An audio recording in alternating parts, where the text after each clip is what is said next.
Bases dropped on another week of Soccer's morning show, Soccer Down Here. John here, you there. And it is the standard cast of thousands that we have on a Reaction Monday.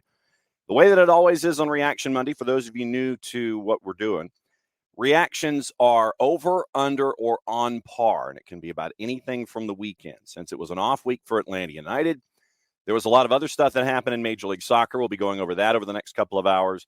A lot of other stuff going on overseas. You had a derby that we'll get into in hour number 2. You've got, we got some stupidity down here probably for opening kickoff. And like I said, we've got our guests that are all across the board. Morning, Dell. Morning, Tom. Dell, you've got your new jersey release.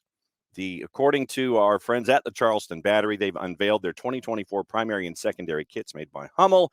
Unique designs for the club's 32nd season. So off and running this morning. So here's the lay of the land. Traditionally, Abe and Garrett show up at 9:15. We'll talk stuff. Then we'll let whatever's on your mind hit the table. We've got that. Like I said, we got a lot of Major League Soccer news. We've got trades. We've got teams still chasing after folks, and we'll get into that. 10 o'clock, as always, it is Bart dropping by for his Monday visit. There's plenty to talk about there. Plenty to talk about in reffing down here. But there's the women's national team match, 3-0 winners last night in the quarterfinals of the W Gold Cup against Colombia, getting into that. And we've got reffing down here, and I'm trying to think of what else with Bart that we can get into. His beloved Arsenal, there's plenty of that. So that's at 10 o'clock. 10:30, Drew Dickinson comes in for an elongated 3D.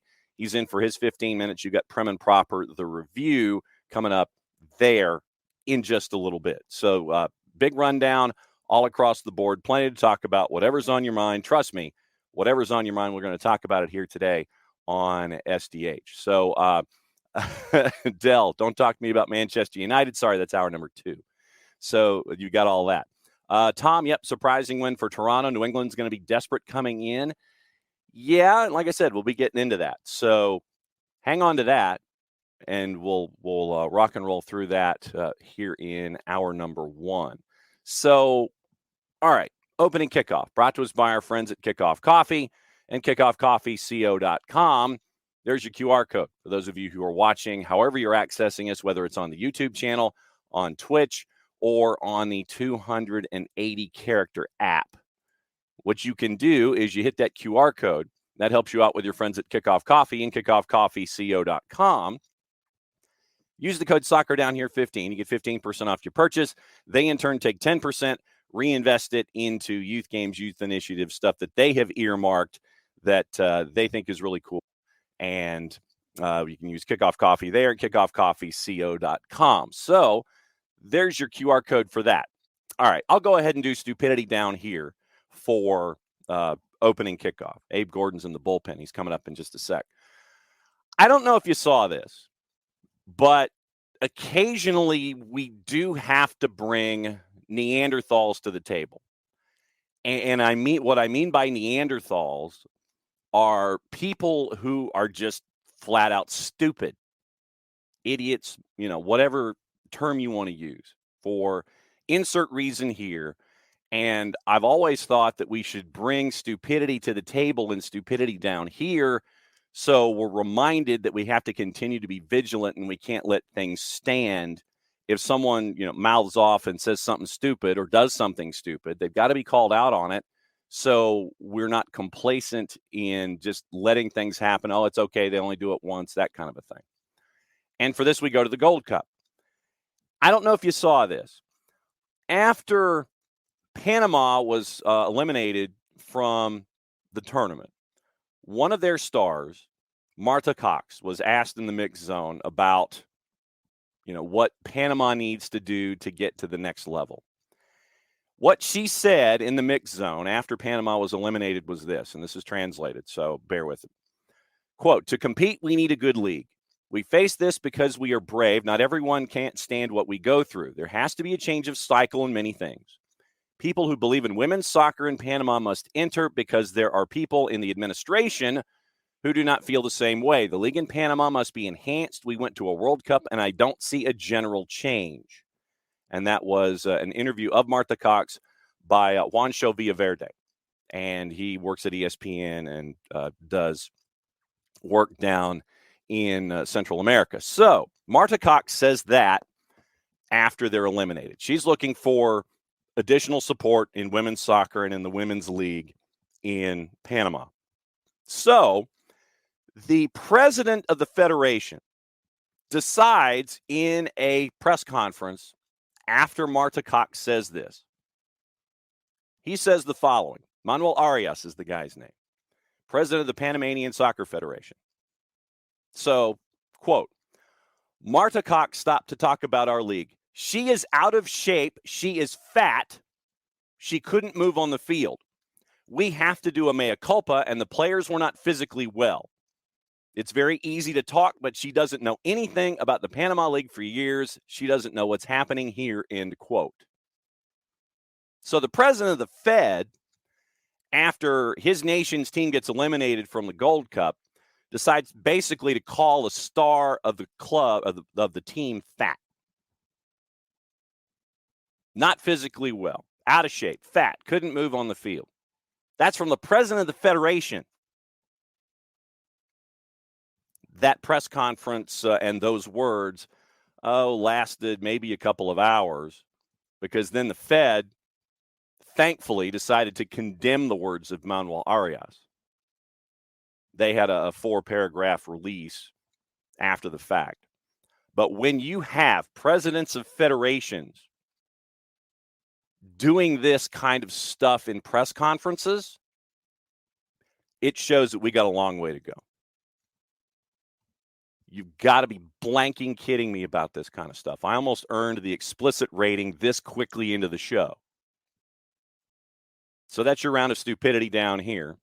Once again, we say these kinds of things. We put them out there in the ether just so we can be reminded about the work that we all still have to do about the game that we love so much. So there you go. That's the president of the federation for a team that got knocked out, and he's going to fat shame his players. Good job, genius. Hopefully, Mr. Arias will not be employed by the federation much longer. All right. Once again, opening kickoff brought to us by our friends at Kickoff Coffee, kickoffcoffeeco.com. There's your QR code. And once again, use the code SoccerDownHere15. You get 15% off your purchase. They, in turn, take 10%, reinvest it into cool things and cool initiatives. And don't forget right there, SoccerDownHere15, Kickoff Coffee, and kickoffcoffeeco.com. All right. Now, since he's been waiting vigilantly and patiently, as he always does. I mean, dude is like on Tom Coughlin time. And for that reference, what I basically mean is Abe Gordon now joins us from 92.9 The Game and our friends with the Atlanta United pre-half and post. Tom Coughlin he's a former NFL coach, and he was brought up on Army time. Basically, if you're 5 minutes early, meetings at 9:15, let's say. So meetings at 9:15, you show up at 9:10, you're on time. You show up at 9:15 for a 9:15 meeting, you're late. You show up at 9:16, the door is locked, and you ain't coming in. Abe Gordon is on Tom Coughlin time. Good morning, Abe. Yeah, my dad was always late growing up, and so now I got the overemphasis on the other side of things, where I'm always early. So here we are, ready to do this on a Monday, as always. Happy to be here, John. Appreciate you having me. As always, it's great to have you, my friend. And when it comes to Atlanta United, it was an off week. So they got to watch everybody else.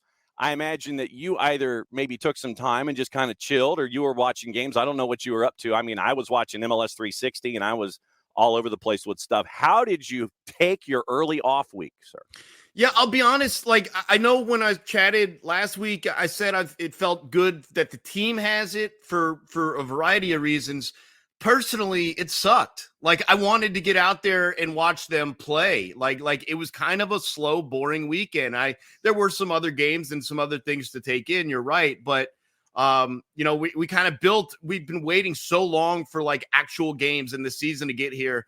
And then they kind of teased us a little bit. And it was the home opener coming up next week. So there's even more anticipation on that side of things.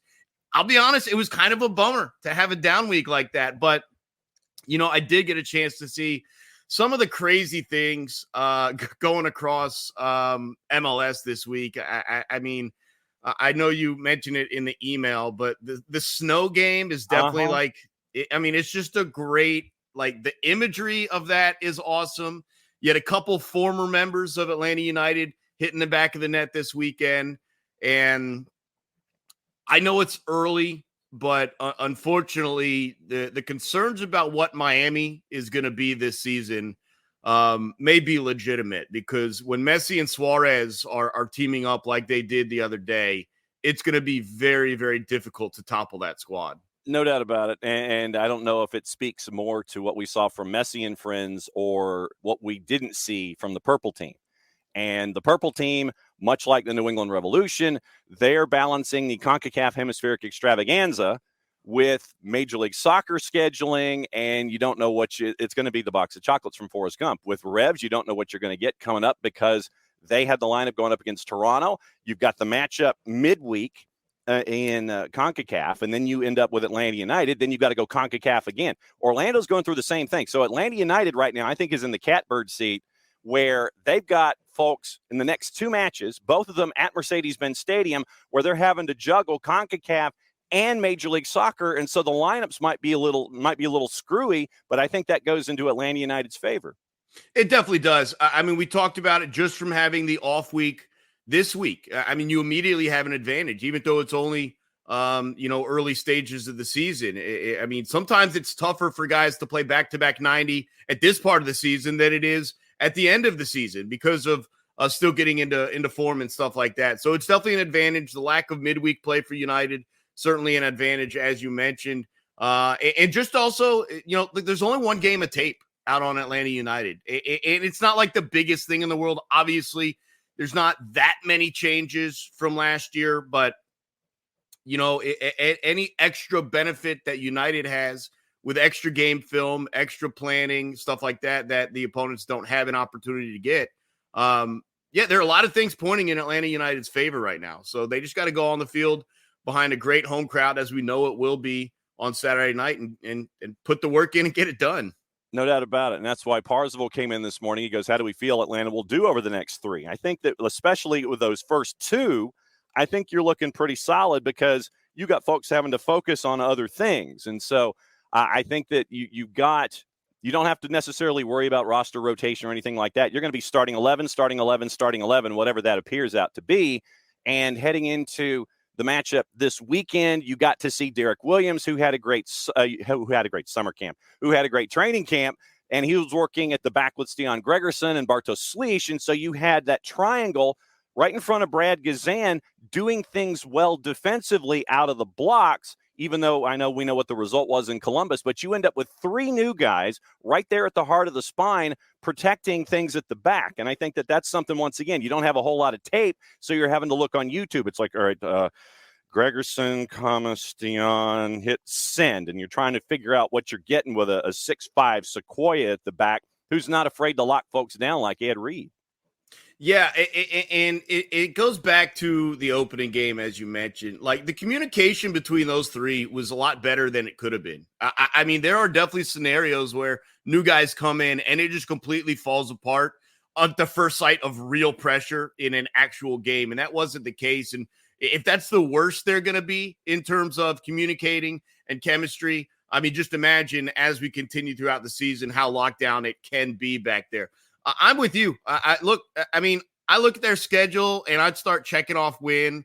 Like, I don't care if it's road game, home game. Like, I mean, I'm not that scared of the opponents on their schedule. Like, I think Columbus was one you looked at and you're like, okay, like, we're going on the road. This is the defending champs.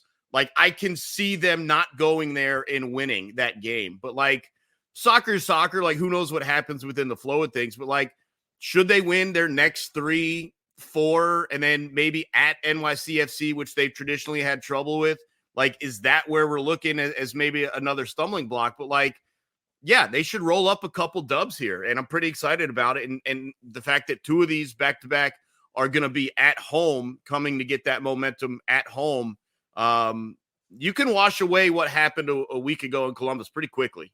Yeah, I mean, you take Columbus, it's like, look, Jason said it on the air as the broadcast was ending, the 90 minutes. He goes, 2 of the top teams in the Eastern Conference, and that's what you're going to get. You're going to get a knockdown, drag-out, 15-round heavyweight fight, and that's what you got. So Atlanta United doing that on the road a little over a week ago when it came to match week 1.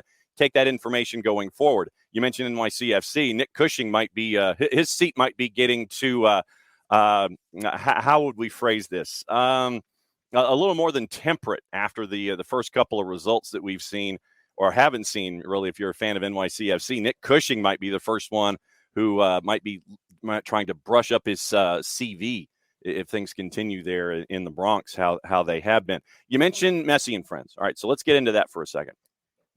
Messi and friends, and I will posit that I figured that Messi and friends was going to come out like a house on fire. They were going to be absolutely hitting everything. And because you have all these guys who played together, and now they're the Gulfstream Galacticos down in South Florida, you end up with these guys, fresh schedule, everything's rolling. You're past the 100,000-mile frequent flyer challenge.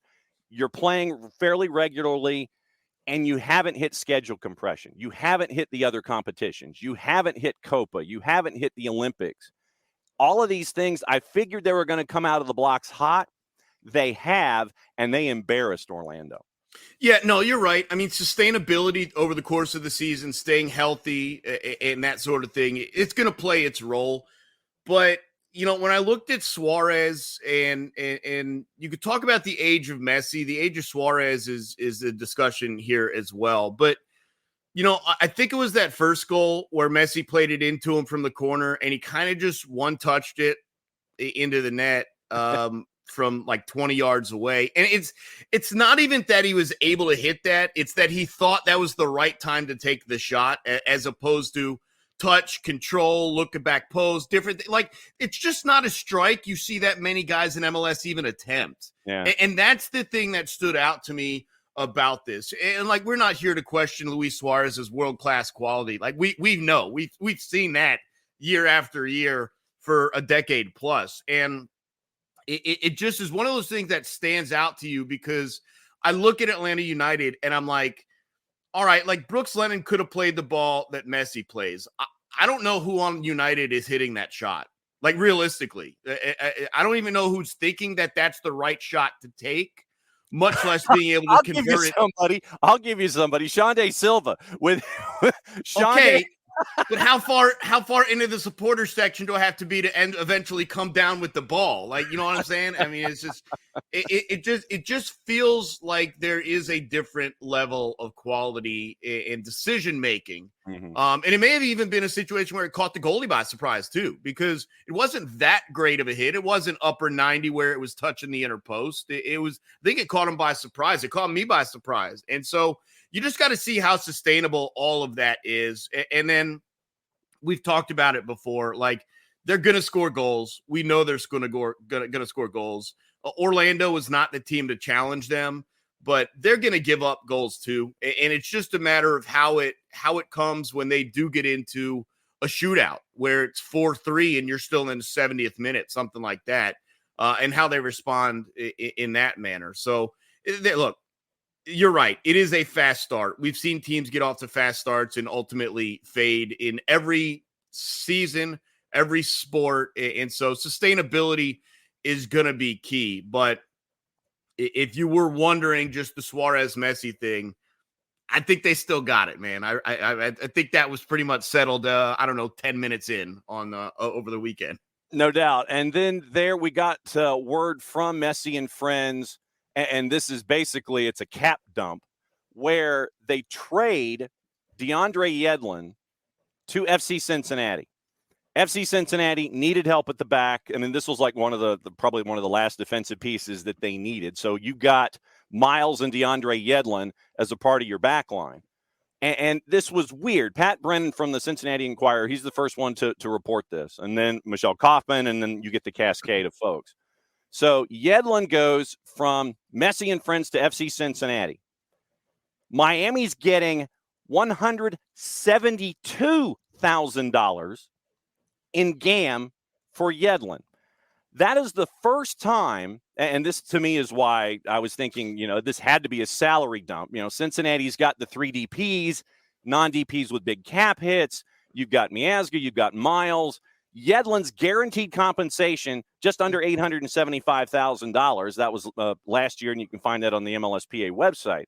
So they had to do some massaging with a capologist, and it's the first time I can think of where it's $172,000 in game. Usually it's a 0 or a 5, and that to me is really how much you've had to massage this cap to make this deal work for both of these teams.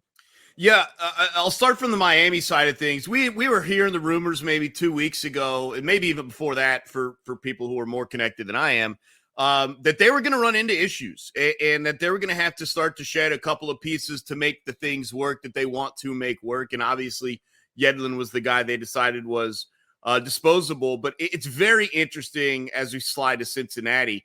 People forget because Columbus ended up winning MLS Cup. People forget that that's the Supporter Shield winners from a year ago. And they bring in, and I know last year wasn't like the most spectacular season he ever had, but Miles Robinson is still one of the best defenders in the MLS. You pair him with a guy like Yedlin, who's got a lot of high-level skills and experience at that. It feels like it's a winning move for Cincinnati, who ultimately came up short a year ago. Both moves feel like winning moves. And if you're Cincinnati, it's a situation where, and the credit to them as opposed to other MLS clubs who maybe should have seen this coming.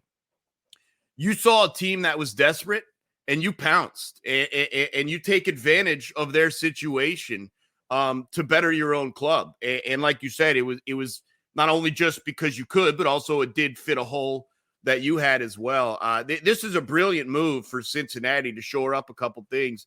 I'm really interested to see how they're able to follow up what they did last season this year. I know they picked up a slim margin win over Chicago over the weekend, and that's a road win. How many times have we talked about picking up 3 points on the road? And so Cincinnati's off and rolling too.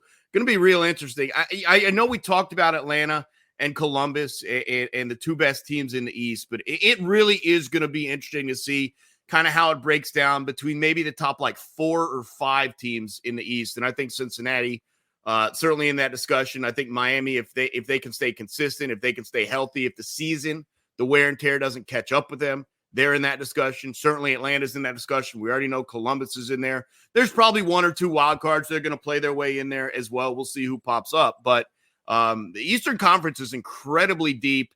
And you could, again, 4 or 5 teams you could tell me win MLS Cup. 4 or 5 teams you could tell me win Supporter Shield, or the 1 seed if the Supporter Shield comes out the West, whoever it may be. I wouldn't be surprised. But Cincinnati, after picking up Miles, after picking up Yedlin, they're definitely still in that discussion. Yep, the East is going to be a street fight, and we know that's going to happen all season long. All right, cut the promo for me. What's going on with you and the soccer part of you over at 92.9 The Game? Yeah, we're excited. We're going to be at the stadium here for the pregame. It would be my first press box experience there at Mercedes-Benz for Atlanta United. I've seen quite a few games from the stands, of course, but an hour before kickoff, an hour after the final whistle, we've got pregame and postgame, myself and Garrett Chapman there, taking your questions over Twitter or X or whatever you want to call it. And pretty much just having some fun and just really excited, John, about this first one because expectations remain high despite the loss. We are amped up to see what the crowd looks like on a Saturday evening here in Atlanta for the home opener. And like everyone else here, man, we're just expecting 3 points. No doubt about it. Great to see you, my friend. We will see you at MBS on the weekend. And thanks for hanging out and kicking off our Monday like you always do. You bet, John. Have a good week. That is Abe, and so Abe is going to go back to work and do things. He's going to function. He's going to have like an actual functioning thing now as a human being instead of hanging out with us and talking about stuff. All right, so dovetailing on what we were discussing with DeAndre Yedlin, 172,000 in GAM. Legitimately, that is the first time that I can think of in the history of histories that you had that odd a number. So that's the kind of massaging that had to be done with capologists here to make sure that deal got done. Remember, the deal with Federico Redondo, the young midfielder, that one is still on the books. And so they were trying to figure out how to get Redondo in under the cap. Remember, we haven't seen him do anything yet. It was rumored for signing and all this kind of stuff. We haven't seen anything out of Federico Redondo. You get the massaging of the salary cap. That's probably your trigger. You've got the veteran max salary that you can deal with. And so with the AM and the salary figure, minus the salary figure of Redondo, whatever that's going to be, there's also talk, once again, about Franco Escobar. Once again, check your sourcing. And doing stuff intra-league is okay. There's no deadline. There are deadlines, but it's not one to worry about. So keep an eye on maybe a veteran deal with Franco Escobar or something like that, if they can swing that with Houston. So this is where we really get into the folks that know the math. The folks that know the math for Messi and friends and for Cincinnati, they're the ones that are really earning their bonuses this time around. Last year with Houston, playoff Franco had a base of 475 and guaranteed compensation of 520, a little over 524.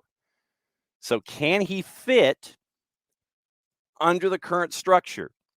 That's the question, because you lose DeAndre Yedlin at right back.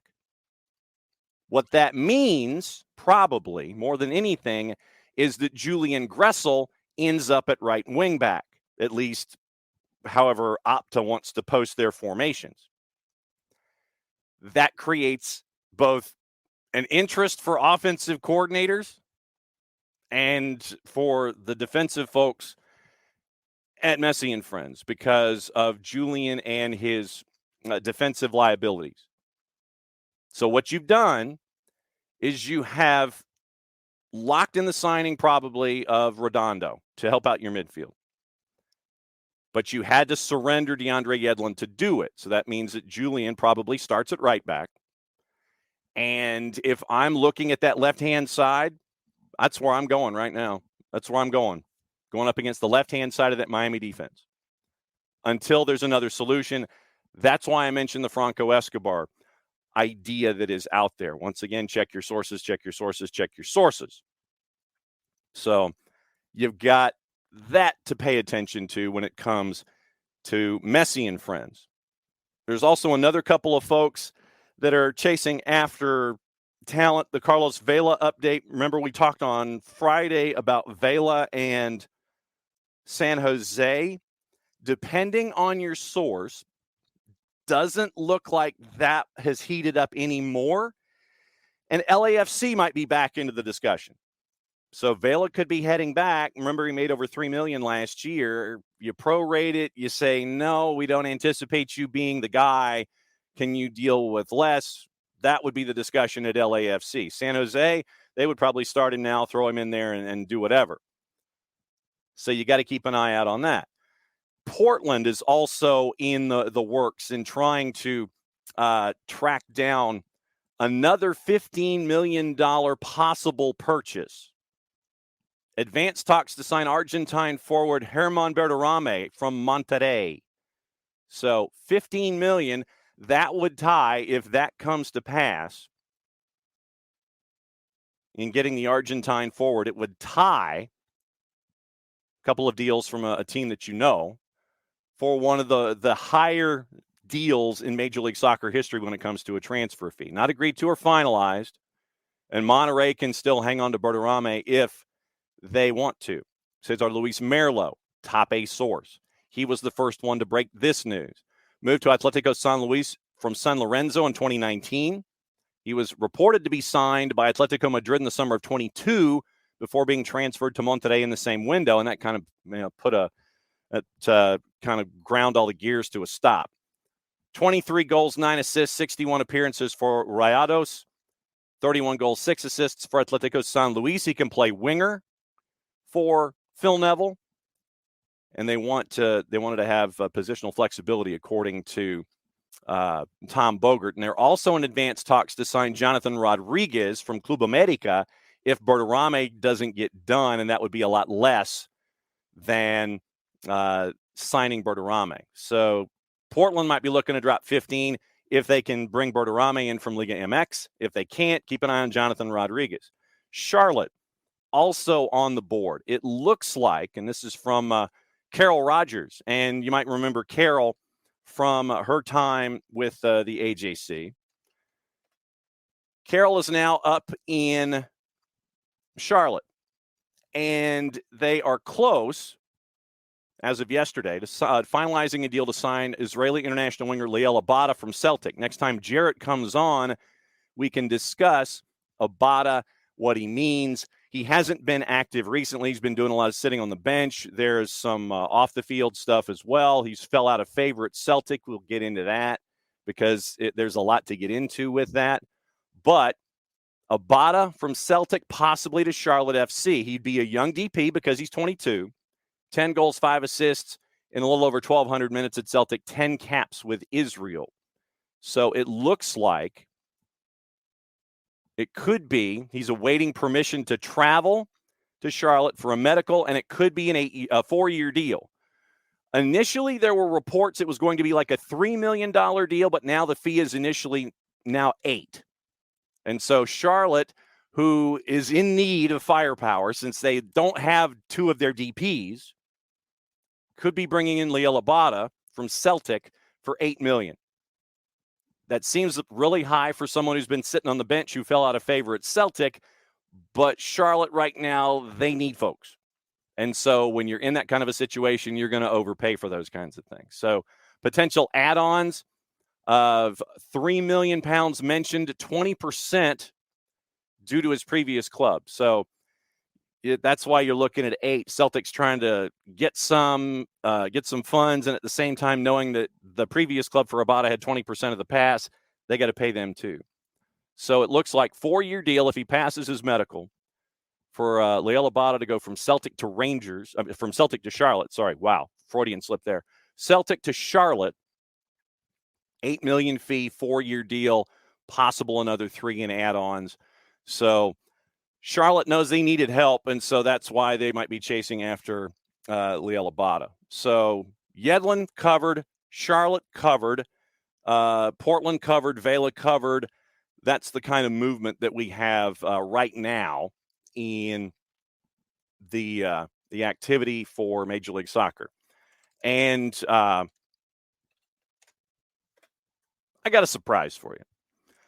But I'm going to wait about 20 minutes before I'm going to tell you the surprise. So yeah, we got surprises today because it is a Reaction Monday. And once again, thanks to everybody who's been reacting so far. We'll get into the Twitch pitch and go through all of your thoughts here on a Reaction Monday, over, under, or on par.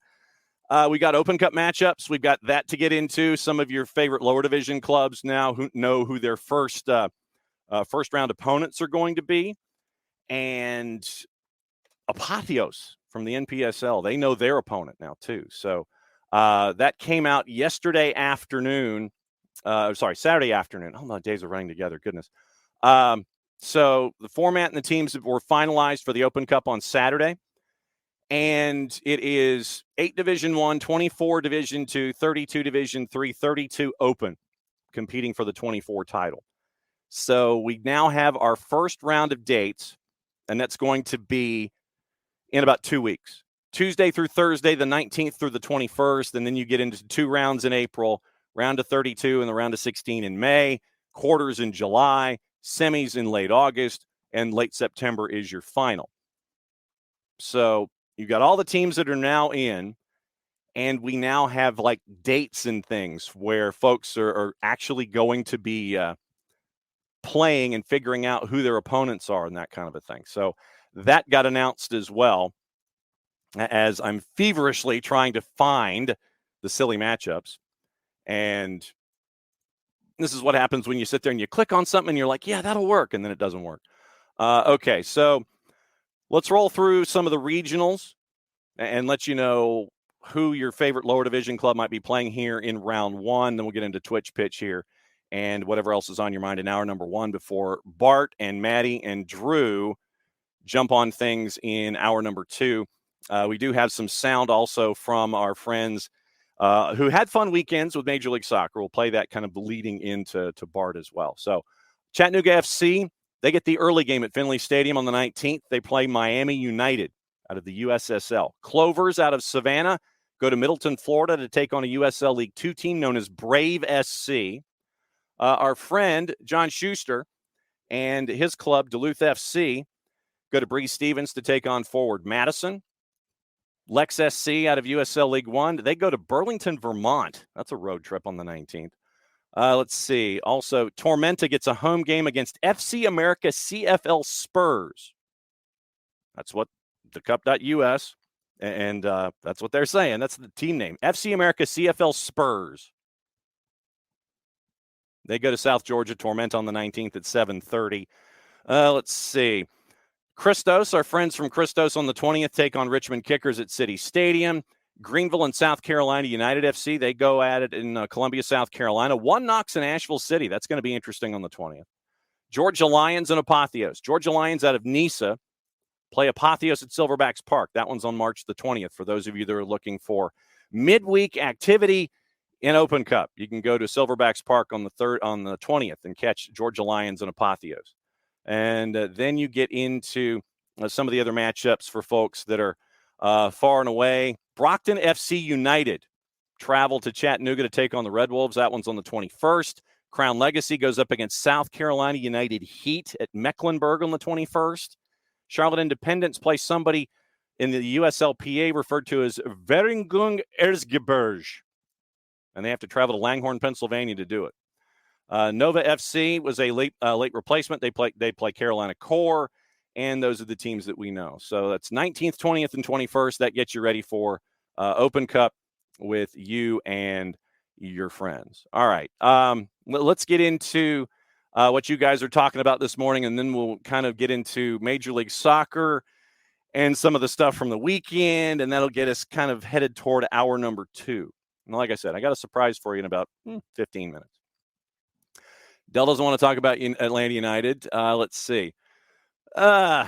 Michael, interesting to me how everyone last year said that all caps was ish. This year, everyone was saying TFC is ish. Yeah, I mean, so far. Sean Johnson, by the way. Sean Johnson has been standing. I'm going to use the cliche. I'll go ahead and do it. Sean Johnson has been standing on his head. Did it against New England yesterday. Some tremendous saves from Sean Johnson. That game could have gotten completely out of control. But I think with Toronto right now, and what you're seeing with Toronto FC, it's amazing what happens when you get buy-in. Maybe it's because you got the new boss, and you're trying to impress the new boss, and you're trying to impress the folks that you might want to go to your next gig for. But Lorenzo Insigne coming back and playing defense, you didn't see that a lot last year. So right now you're getting a lot of buy-in from the folks in Toronto. So right now, 4 points in the first 2 games. But also as a caveat, Toronto FC has played 2 teams that are also dealing with CONCACAF Champions Cup. Let's see how things go once they've gotten past everything. But right now, 4 points. You can't turn 4 points down, so it's been a decent start. Like I said, everybody's playing defense. Michael Valverde, yes, you were going to be getting into the slugfest at BMO last night, and that's what it was at times. Alex Morgan wasn't taking any ish from anybody.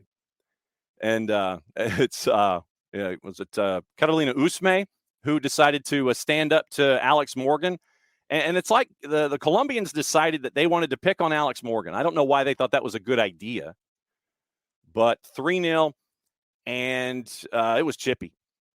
We anticipated it was going to be chippy. It got chippy. It was chippy. There were some hard challenges. And, Colombia was trying to push some buttons, and it didn't quite work. But I think what you got to see in Alex Morgan was that now that she was playing a bit of a deeper role, that she's hard to stop. And she was hard to stop against the Colombians, and they're looking forward to the semifinals and going to Snapdragon for the final 3 matches in the inaugural W Gold Cup. So the United States gets through 3-0. Alex Morgan was a boss. And you got to see Jenna Niswanger. You got to see Jaden Shaw. I mean, there were a lot of the younger players that got moments or that got minutes. And I think that looking at Jenna Niswanger, I think that that's something you got to focus on. I know that Naomi Girma is high on Bart's list and always will be. So it's been fun to see them progress through this tournament. And Trinity Rodman not taking any ish either. But yeah, Columbia decided that they wanted to try to push buttons, and it didn't work. 3-0. The women's national team advances into the semifinals of the W Gold Cup, and they flip the TV schedule. So if your TV schedule does not say that the women's national team is playing in the late game, that's the old schedule. They're going to get the late game at Snapdragon. So once again, they can get the primetime West Coast audience and the late prime East Coast audience and all of this. Paramount Plus will be the place for it. I really enjoyed Kate Scott, by the way. And it's, Kate, there's a great article on her in Philly magazine, Philly Mag. She's the new voice of the 76ers a couple of seasons ago, and she's really been embraced in Philadelphia in that role. She's done stuff for NBC Sports when it comes to soccer, done some FIFA as well. And Kate Scott has been the voice of the U.S. team and been one of the voices for Paramount Plus. And so it's been good to hear Kate on the broadcasts for this particular tournament. Yeah, Michael, no doubt. Yeah, coaches from Minnesota, 4 points from 2 matches. And that's another talking point, I guess, for reffing down here is I didn't see with Minnesota having a 1-0 lead, I didn't see any kind of I didn't see a foul late, but at 90 plus 90, you end up with a later than late goal for Minnesota, and they salvage a point against Columbus at Allianz. So, you salvage a point. Like I said, I didn't see a foul late. I know that Driver, a.k.a. Darlington Nagbe, was having his words with the officials, but I didn't see a foul. I didn't see a foul at the top of the 6, which is what I know he was screaming about that would have wiped that goal off the board. But it was a tight angle, back of the net, 1-1 draw. So Minnesota, 4 points, and Pep Guardiola went over and shook Ramsey's hand at the Manchester Derby for congratulating him on the new gig. So a class move from Pep Guardiola. Hutch wondering if the head of the Panamanian Federation, Manuel Arias, is in any relation to Rubiales in Spain. Yeah. Well, they're both stupid. Maybe that's how they're related. Yeah, sorry, coachless. Yes, Michael. But yeah, the coachless. And I gave Cameron Knowles a lot of credit. I really do. As much guff as we give Minnesota United, and it's more for the front office and not having a coach now that you've settled on one. I think right now with their start, you've got to give Cameron Knowles a lot of credit. I know that when Eric Ramsey comes in, his philosophy is going to be different than the current makeup of that squad, where he's going to want youth and he's going to want speed. Timu Pukki does not personify that, and he's one of your leading scorers. I want to see how all this blends with Ramsey and what he wants to do. Is this a season of adjustment for Minnesota United? Are they going to try to hit it quickly out of the blocks? How do they play this? That's a big question for me in all of this. But yeah, substitute teachers, you got 4 points out of the blocks. So you beat Austin on the road. Shock. Did not anticipate that. Then you get a well-earned draw at home against Columbus. So 4 points for Minnesota out of the blocks. Yes, David, the demise of Alex Morgan has been greatly exaggerated from one of those who is spreading rumors of her demise. Stand up, David. Nicely done. Michael, can't wait to hear Bart's take on the refs. Set a blood bar for any whistle. Yeah, in the USWNT match, it was basically, yep, let him play. And he certainly did that. No doubt about it. And David, yep, the PK Ishhausery with no yellows for Columbia, that was insane. So file that into reffing down here for hour number 2, in addition to everything else that's on the board for reffing down here when Bart shows up at 10 o'clock. We'll add that to the stacks as well. Yes, be on time. Being early is being on time. That is exactly right. And Shooter is still not happy with his revs. It wouldn't be a Monday if he wasn't. And so Shooter is absolutely just beside himself with what's going on. And he's sick of Brioni with what happened with the 2 quick yellows and not being eligible for the match against Toronto on the weekend. Tom, but yeah, MLS should play a European schedule. Get the blank out of here. with those clowns. Yep. And Pars, they're also dumping a defender. They're in their 30s, and Messi will be gone for 20%. Shooter, you are on a roll this morning. Shooter is absolutely on a roll. Absolutely on a roll this morning. See, for those of you, and what I'm trying to do, Shooter has been with us since the beginning.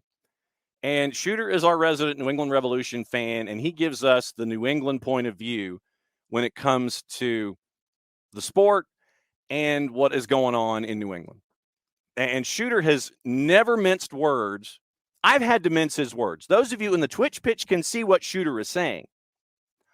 But I've had to mince his words from being broadcast along the Twitch pitch live, because we really would have had to have earned the explicit rating sooner rather than later if Shooter had come up out of the block. So I'm looking at his comments going, okay, I can't put that on. I can't put that on.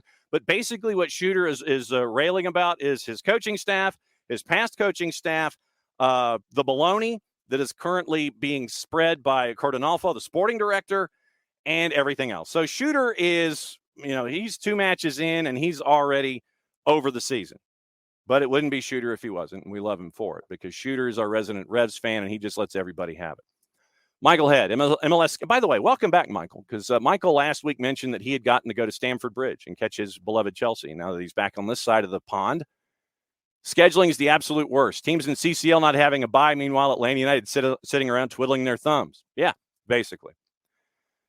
Schedule makers, not optimal. Shooter says Atlanta's going to beat the Revs 8-0. So Shooter is already predicting another Rev wedding. There you go. Rich. Okay, a new rule while bantering. If you're trying to banter about who has more fans in attendance, make sure the stadia have the same capacity. I could see that. Yeah, I mean, I could see if you're going to talk about attendance and fans and things like that. Rich is looking at percentages. Rich is looking at percentage of capacity when it comes to talking about attendance figures. And so, yeah. And did you see, and Rich mentions it, and I'll put Dell's comment up. Did you see how the Revs tried to usher in a new game? Did you see this? They got Scott Caldwell to be in the first row of the supporters section, and he held up, and I'm guessing that this is a direct take on the Boston Tea Party. They had, I mean, in Nashville, you've got your riff. Here in Atlanta, it's the driving of the Golden Spike. Now, apparently in New England, in Foxborough, you are taking a cardboard box with the opponent's logo on it, and you are tossing it from the first row of the supporters section onto the field. And like I said, I guess this is like the Boston Tea Party kind of thing, where it's like, no, we're rebelling against the government. We don't like the Brits, so we're going to throw all the tea overboard. So Scott Caldwell, God bless him, he was into it. He was asked to do it, and so he was in for a penny, in for a pound. Took that cardboard box from the front row of the supporters section and let her rip. There was nothing in the cardboard box. Cardboard box literally just went. No real effect. I don't think it landed properly. I think that maybe if something was in it, I mean, you'd make a mess. So I see why there wasn't anything in it. But the new tradition in Foxborough of the jettisoning of the cardboard box onto the field, that hasn't gone over well. That really has not gone over well. And probably understandably so. Yeah, so that's what you're staring at. Tom, about the DeAndre Yedlin deal, Miami's doing what it needed to do, compile points before the schedule compression really starts getting to him. Shooter is pro Messi. New England comes in 0-2. Emilio says it's not a good feeling. Shooter says they're going to be 0-3. Yeah, I mean, Which this I'll put. Shooter says, I bet Caleb Porter wishes he'd waited for a better job. So we'll see. Tom, we'll talk about this as the week goes further along. Hopefully Stian can shut down Carlos Heel. He does always kill Atlanta United. Pars. Also crazy MLS 360 and just the regular MLS commentators on YouTube are doubting Inter Messi. They're not going to win everything, Pars. This is what I've said. What I have anticipated is that they'll sprint out to a great start and then hang on because of everything that we've been talking about, because of schedule compression, because of Copa, because of international duty and windows and competitions and other cups and things. I think they're trying to rack up points because they know that they're not going to be getting points like that all season long. So do not be surprised by this early rush that you're seeing from Messi and friends. Like I said, that's just me. That's what I've maintained. And we'll see if for the first time in the history of humanity, I'm actually right on something. So that's what I think is going to happen coming up. Let's see. Shooter says Heel has no one to pass to. Yeah, Dell, it is quite a culture and weather change. And Michael, in discussing the street fight of the Eastern Conference, he says one of these best teams in the East is going to fail spectacularly. And Tom, yeah, it was good to see everybody at Terminus Legion at the Battery on Saturday. It was good to catch up with everybody there. Emilio still surprised by Orlando. Yeah, I mean, when you get 5 dropped on you in a hurry, and it could have been a lot worse, that was pretty bad. Road was the biggest problem last season. Got to be much better, a minimum of a 100% better. And, you're looking at just what's going on. I mean, Emilio, I see the first few weeks do not show what each team has yet since everyone's still working out the kinks. I'm provoking at you, Toronto. So Emilio's already provoking. Michael, not a fan of what Major League Soccer has done to the Open Cup. And Tom bringing out the black helicopters in a conversation. Like I said, this is just a conversation Tom has had with friends that the reason that Major League Soccer pulled out, or a reason, is that Apple didn't want Messi on the 4-letter because the 4-letter's got the Open Cup.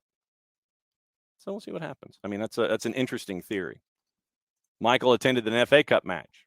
And so because he attended, MLS should hang their heads in shame. Tom, thank you for letting me know about Erzgebirge, one of the top clubs in southeastern Pennsylvania when he grew up. That was his big rival. Okay. Let's see. Abby on the women's national team. Your Rodman getting a card. Yeah, Trinity Rodman gets a card getting elbowed in the face, and she's the one that got the card. Yeah. That was we're going to talk about Neto this past weekend. Which Neto? The only Neto off the top of my head is Paulo, our E-champ for Atlanta United. Minnesota showing we don't need no stinking manager. Morning, Harry. Watched the New England game after the Man City and Manchester derby. We should get points this weekend. Yes, it is kickoff week for the USL. So, Harry, that reminds me, Thursday at 10 Eastern, Kaylor Hodges and our friends from the USL show will be hanging out with us. And they're going to preview everything in USL. So it did look like high rollers still. Looked like a big die was being rolled. Yeah, New England's got the Triple C. And so they played Sunday, playing midweek, playing weekend, playing midweek. So that's what you're staring at. 85% chance of rain. Oy.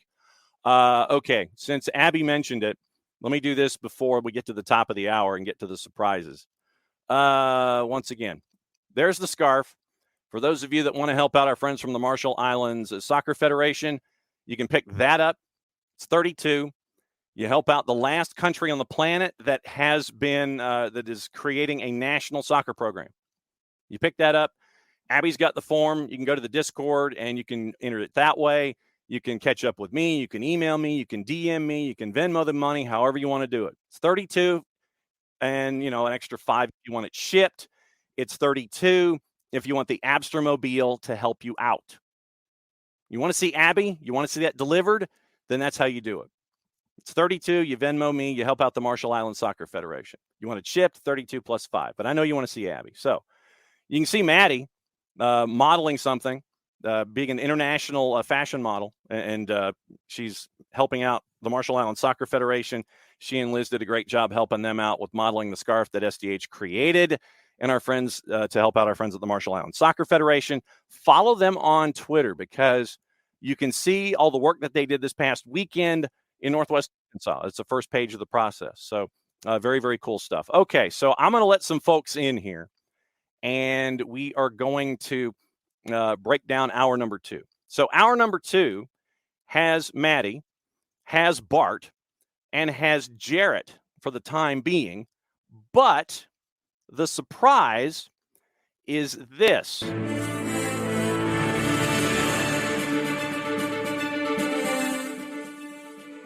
You don't have me. I got to go to Mercedes-Benz on a shoot. And so that means that Maddie Cruz on the 1s and 2s is anchoring hour number 2 this morning on a Monday. So what Maddie has on the table is this. She has all of the action from the weekend. You can hear from, and you can petition Maddie to hear this sound. We hear from Jim Curtin after the match against Sporting Kansas City. We got sound from Steve Cherundolo after the snowstorm in RSL. We also hear from Ryan Hollingshead, who might be consulting a higher power after what happened on the weekend. You hear from Pablo Mastroeni. He's in the green room if you want to hear from him. And as a part of Reffing down here, you've also got some discussion from our friends at the Premier League on NBC about what happened at the end of Nottingham Forest and Liverpool with Rebecca Lowe, Tim Howard, and Robbie Mustoe. So our number 2 is Maddie, Bart, Drew, and Jarrett. Maddie, what's on your mind? All the things. It's going to be fun. We're going to have a great time. So there you go. That's what you're going to hear. So Bart's going to talk about women's national team. He's going to talk about stuff. We got Reffing down here. We got a bunch of MLS to talk about. So Maddie, hour number 2 is yours. Take it away. Awesome. Well, he pulled the Irish goodbye this time. Well, hello, everybody. My first time taking over, but hey, Bart, how are you doing? I am tired and also pre-tired for how I'm going to feel on Thursday now that CONCACAF has changed the timing of the matches for the semifinals. I am disappointed. Yeah, I really liked the 8:15 start. Knowing that it's going to be 10:15 now makes me want to cry. Well, what's upsetting is that they had already scheduled this game to be the 7:00 game Eastern, 4:00 local, obviously, knowing in theory that the U.S. could be the number 1 seed, and this was the slot that the number 1 seed for this tournament was played anyway. So I'm just confused why they had that the way it was anyway. Yeah, absolutely. And speaking of U.S. women's national team, we got to talk about the game last night against Colombia. It was a lot of fun. It was a 3-0 win. What were your overall thoughts on the match? What stuck out to you the most? Anything you want to bring to the table? I just am glad that Colombia got their just desserts for all the shenanigans that they were trying last night. None of it was soccer related. I mean, you talk about a team showing up not wanting to play soccer. That team was just looking to fight people from the get-go. I think they saw what Mexico did to the U.S. on Monday. What day is that? Monday. And thought, if we go after them like that, then we'll get in their heads and whatnot. But the problem is you still have to also then play the soccer. And Colombia was struggled to do that for about 35 minutes into the game. And by that point, they were already down 2-0 and kind of lost control of themselves and didn't really have a chance to recover. The U.S. women's national team was not taking anything from them, and I loved it. Well, I mean, the problem is you have Trinity Rodman, who I know she doesn't love to be compared to her father, but she does still have that blood running through her veins, and that's not the person I would want to pick a fight with. No way. Don't fight people who have the same genetic makeup as Dennis Rodman. I feel like that's a baseline decision you can make in life. The 90s Bulls were worldwide famous enough for us to work through a flow chart of, should I fight this person? Do they have the same genetic makeup as Dennis Rodman? Then the flow chart just goes to no. There's not really a choice. Yeah. I'm getting a Trinity Rodman jersey. After last night, it was already confirmed. Last night's performance really solidified it for me. I'm getting the jersey. Haven't bought it yet. Sitting in the cart, but I'm gonna buy it. I think it's needed. But other than that, obviously, it was a bit of a chippy. We saw the U.S. kind of step it up a little bit from Mexico. They bounced back a little bit. Obviously, there's things that still need to be improved on. But one of the big bright spots, Alex Morgan really, really showed up in this match. Yeah, and this is where you want your veterans to show what they're on this team for, right? We've talked a lot about whether or not we need that veteran experience because, quite honestly, during the World Cup, none of them showed the veteran experience. None of them showed any sort of, benefit to having that experience on the team. But this was one of those games where, Alex Morgan came in and not just played well, but really was not afraid to back down from what Colombia was doing. And, they were physical, they were kicking, they were diving, they were doing all the things. And for her to kind of both keep her composure, but also be not afraid to get into it with them, I think it was the attitude they needed, because that Mexico game was such a disappointment and truly did seem like that Mexico game, they were the U.S. team specifically was just out of it. They seemed like, okay, we've clinched advancement, whatever. And I think again, I blame leadership on the team for that, but this was a stark contrast to that. They were ready to go from the off, and again, I think maybe to an extent, Colombia coming out so viciously, literally, actually hurt them, because the U.S. was like, oh no, we're not doing this again. And Alex Morgan was the person leading that particular charge. Trinity Rodman followed suit very well, but Alex was not backing down from that fight. And then you couple that with the fact that she played really well. She was influential in all three of the goals, obviously winning the penalty kick and then helping to set up the other two goals. She was phenomenal. And, I think it was disappointing, obviously, the 2023 year for her, but this tournament, she's been very good. Absolutely. Oh, Jarrett? Yeah, no, I wanted to get Bart's opinions on our second goal scorer and also slightly scrappy player, Jenna Niswanger. You need people to step up in these situations, and the ball in the back of the net when it mattered, when back kind of against the wall. Yeah, Niswanger was fantastic last night. And again, another player who I think she and Jaden Shaw are the two that I take from this tournament and go, oh, we got to start putting them in the lineup a lot more often. I don't want to get into penciled in or pinned in starters, just because I think that with the way the talent is on the women's national team, you need to have a little bit of fluidity in that. But I think we've learned that Jenna and Jaden need to be a part of this team going forward and need to be playing influential minutes. And looking at the stats for it, I mean, compared to what we saw against Mexico, you had 9 shots and 6 of them on target for the U.S., and you had 2 and then 3 shots on target for Colombia. So it was very much a different team than what we saw against Mexico, which was nice. I think going into it, I was a little nervous about how they would perform going against Colombia. I was like, oh no, how are we going to bounce back after that? And I think they did a really good job. Yeah, I do also just need to point out, and this is, I hate to criticize them too much, but Colombia hasn't been great this tournament. They weren't dominating in the group stage, I think, the way we thought they were. Obviously lost to Brazil in that South American clash in the group stage. They're probably going to look at this tournament as a very disappointing run for them, and especially coming off of a really good World Cup, right? This was supposed to be kind of that next step possibly for them. They obviously are going to be at the Olympics this summer as well. So hopefully they can continue to make that step, because they did this in 2015. Jarrett, I don't know if you remember, but Jarrett, they make the World Cup in 2015. They narrowly lose out to the U.S.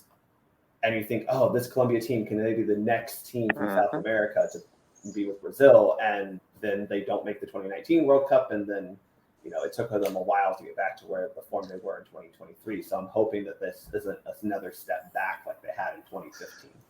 Yeah, man, it kind of feels like they've been on that cusp where it's really easy for us to fall into the trap of, even for the last 8 years, to say, man, it just feels like they're just right there. They're about to break through. This generation's going to be the one to break through. But when you say that over more than one cycle, then you go from being hopeful about this group to, I think you could very quickly go into, oh, we're kind of stuck where we are right now, and we need to look at the way we're doing things.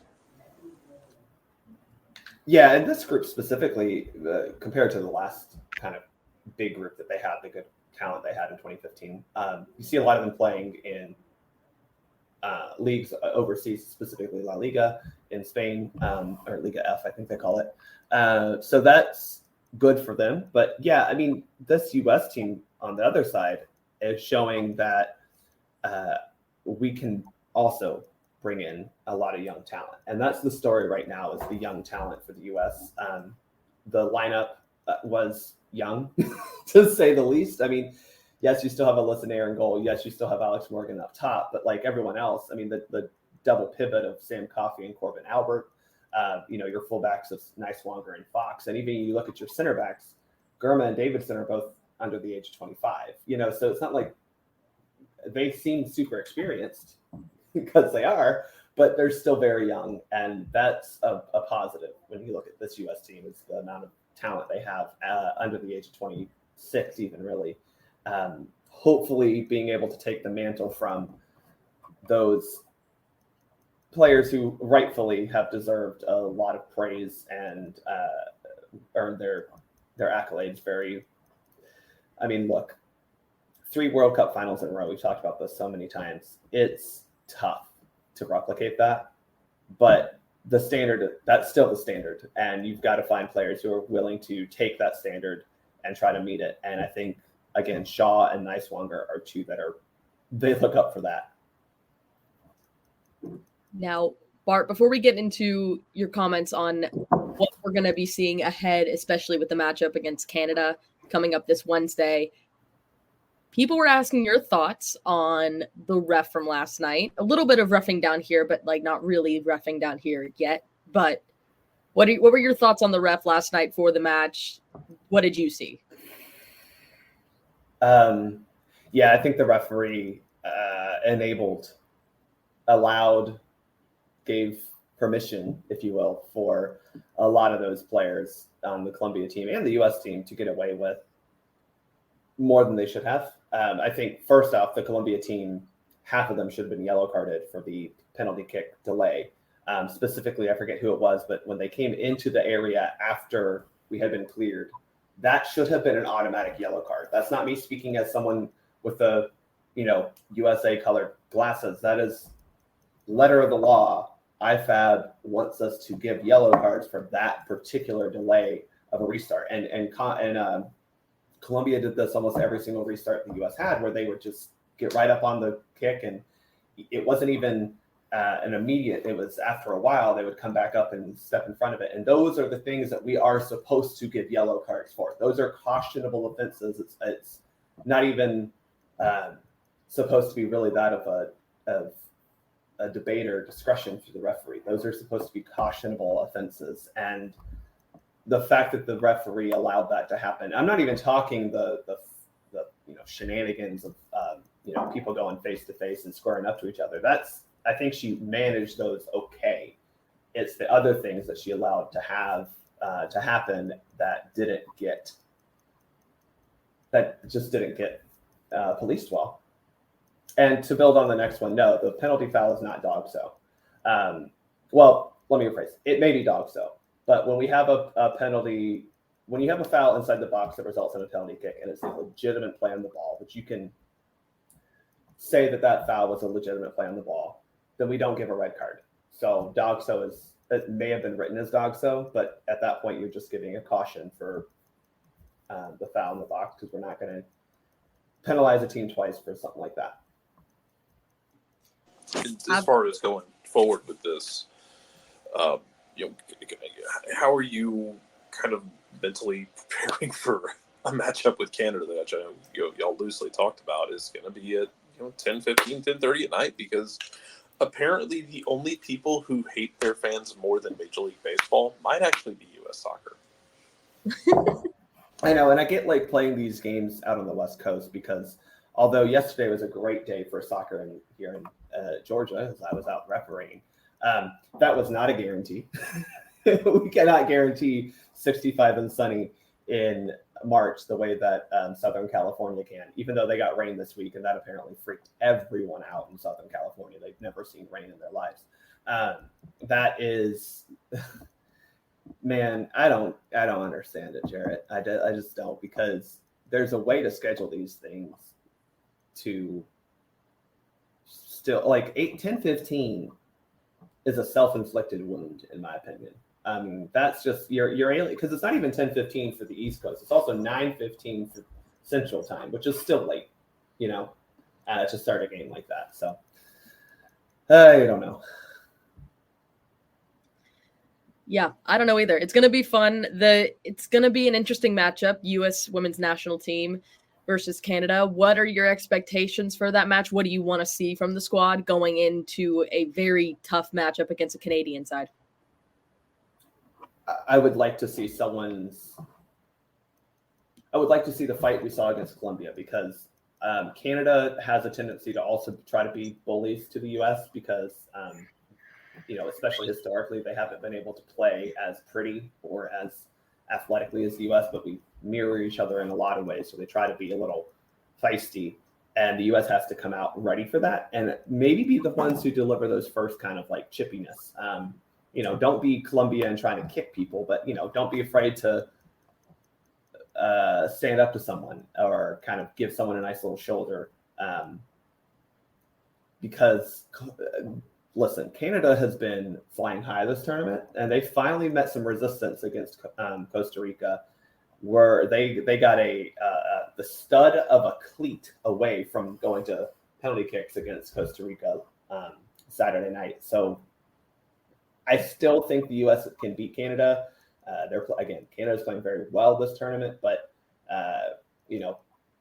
for the U.S., you have to come out with the same energy you had against Colombia, looking to make. I mean, Jarrett, you've heard Bruce Arenas quote how many times, first foul, first tackle, first shot, all these things, and I think the U.S. women need to get back to that a little bit, because when the U.S. women take it on the front foot, when they push that's when they're dangerous. But when they allow teams to be comfortable, then they're going to feel like they have a fighting chance. No, I get you. It's something we've talked about in the past as well, not just with the women, but with the men, of having that balance of, we know that you've got technical players, and I know we've talked ad nauseum about the way the women's team compared, especially to the rest of the world, where you have to, you need to start building this roster and developing players and playing, but making that balance, I think it's important. You still have that balance between that technical skill, but also that grit and that sandpaper that, especially I think we associated more heavily in the 90s with the men's team. Like, they were just miserable to play against. No one enjoyed playing against them. It was kind of like playing against, that's kind of like playing against Iowa football. Like, yeah, you might win, but you're not going to have fun. Nothing about this is going to be enjoyable. But yeah, I'm with you. I hope that they can bring that sandpaper and under control. Like, you don't want to go insane like Colombia was. Like, the Ticas were insane, but they had a level of control against Canada, especially when they were trying to truck Canada. But they kept it between the navigational beacons enough to, like, as you said, a stud away for sending Canada to shootout and against a team that had nothing to lose. It's only there because their ball got drawn out of a bucket. So how do you find that balance? Well, and I think Jarrett and Maddie, I think one of the issues that we saw after 2019, and I don't necessarily blame Vlatko for this directly, although he was the one who executed it, is there seemed to be some sort of weird, I don't know if it was imposter syndrome or something, but we have this weird desire to try to go play pretty soccer, right? And there's nothing wrong with trying to be a possession-based team, but the thing that has, we can't be Spain. We just can't. Spain, that is ingrained in how they play soccer, right? the U.S. women specifically have a whole bunch of things that make them so uniquely better than everyone else in the world. And to play a system of soccer that doesn't accentuate those strengths literally was asinine, to be quite honest. It was an idiotic and weird, thought to say, okay, well, we need to do this, and this. And it was like, yeah, we need to be better at controlling the tempo of the game. We need to be better at stringing together multiple passes in a row, trying to keep possession, because obviously, you're going to run into teams that have low blocks and all this stuff. But at the end of the day, you've got to play a system that accentuates the strengths of your team. And we didn't do that against Mexico. We figured out a way to do that better against Colombia. How can you do that against Canada, a team that's not going to, likely not going to just sit back and defend, although they've done that in the past? But how do you take it to Canada as opposed to just trying to keep the ball and, play pretty? Because Canada's not going to try to play pretty. Just put it that way. No, it's definitely going to be a fun match. That's going to be on Paramount Plus at 10:15 p.m. on Wednesday. It's going to be a fun one. I'm definitely going to have to drink a lot of coffee in order to for that one. Yeah, it's going to be rough. But moving on, we'll get into some reffing down here because Bart, there was a lot of stuff that happened all over, especially when it came to calls. I mean, you name it. It was crazy time. The first one we're going to talk about, obviously, I think one of the biggest things that came out of the weekend was Nottingham Forest against Liverpool, the drop ball situation that ultimately led to Nunez's 99th minute goal. Pretty much referee Paul Tierney incorrectly returned possession to Liverpool on the restart prior to Darwin Nunez's goal in stoppage time. It was talked about a lot. I'm going to play a little clip where you'll get to hear a bit of Nuno's talk a bit about the refs, as well as the response from Tim Howard, Rebecca Lau, and Robbie from that match. I don't think it was playing, but anyway, little technical difficulties on my end. I apologize for that. But anyway, did you get the chance to look at that? What were your thoughts overall? Well, I mean, look, they got it wrong. Like, that's just what it is, right? They awarded a drop ball to the wrong team. That said, I think to an extent, Gary Neville's comments are kind of where I feel a little bit more justified in that, yes, they got the drop ball wrong, but it's a drop ball. It's not a direct free kick. Like, come on, people. And about 2 minutes happened from that drop ball to the goal. So, yes, they got this thing functionally wrong, right? Like, yes, a drop ball nowadays, I don't even want to say that nowadays, we've had this for, good Lord, almost 10 years now, where if you have an injury or something that you have to stop play, you award a drop ball to the team that was last in possession. And in this case, it should have been Nottingham Forest. It wasn't. He gave it back to Liverpool. He messed up. But I'm sorry, to allow a goal from that isn't necessarily the fault of the referee. That's just where I'm at. Yeah. Although I will say, I think we should replay the entire match because it'll help Arsenal on the table. That's Ruth's job. Oh my gosh. So I don't want to belabor the officiating point in the United States, because I know we're still using where everybody's decided to start screaming their head off still about every little call because they're not PSR officials. Actually, I wanted to ask you about something not necessarily just call related, but is misery related. Playing in the snow in RSL. How does that conversation go for officials? Not just with that, but with like pitch conditions in general. So I think the first thing you have to understand is the officials do have some level of like final say, if you will, or like input into should a match be played or not. That usually just comes down to, do we deem the pitch playable? But there are a ton of other match officials, league officials, admins who go into actually making that decision, right?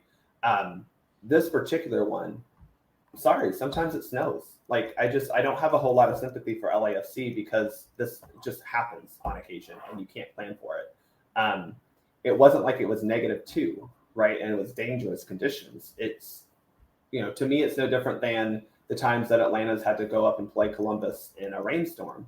Those were delayed because of lightning, which is a dangerous situation to play in. But having snow on the field is not dangerous. Just because you're bad at it doesn't mean it's dangerous. Just because you're mad that you signed this, Frenchman who's used to playing in just wet conditions in London, and he has to now come play in frigid snow in Utah, doesn't mean that it's not conducive match conditions. Like I think a lot was made out of that, when the reality is, what did you want MLS to do? Postpone it, delay it, reschedule it? Because they also have to think, that's again where the referee doesn't have full autonomy over this choice.